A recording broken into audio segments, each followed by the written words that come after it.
അപ്പോൾ അതിൻ്റെ ഭാഗമായി കൂടി ഡോക്ടർ അരുൺകുമാർ നടത്തിയിട്ടുള്ള ചില പരാമർശങ്ങളുണ്ട്. അദ്ദേഹമാണ് അതിൻ്റെ കൺസൾട്ടിങ് എഡിറ്റർ എന്ന് പറഞ്ഞാൽ അദ്ദേഹമാണ് അതിൻ്റെ ചീഫ്. അദ്ദേഹമാണ് റിപ്പോർട്ടർ ചാനലിനെ ഇത്രയും വലിയ വ്യൂവർഷിപ്പിലേക്ക് എത്തിച്ചതും ഉയരങ്ങളിലേക്ക് എത്തിച്ചതുമൊക്കെ തന്നെ.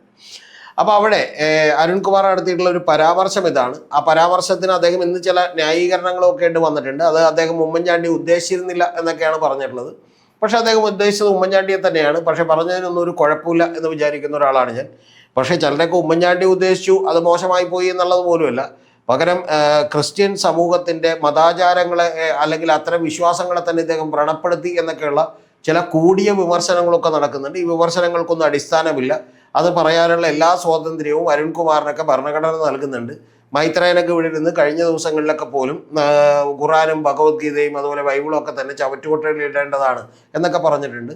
അങ്ങനെ പറയാനുള്ള എല്ലാ അധികാരവും അവർക്കുണ്ട്. അവരുടെ ഒന്നും കൈയും കാലും ഒന്നും ആരും വെട്ടാനുള്ള അവകാശമൊന്നും ഇല്ല എന്ന് മാത്രമല്ല, അതൊക്കെ അങ്ങേയറ്റം തെറ്റായിട്ടുള്ള കാര്യങ്ങളാണ് എന്നുള്ളത് നമുക്ക് പറയാതെ വയ്യ.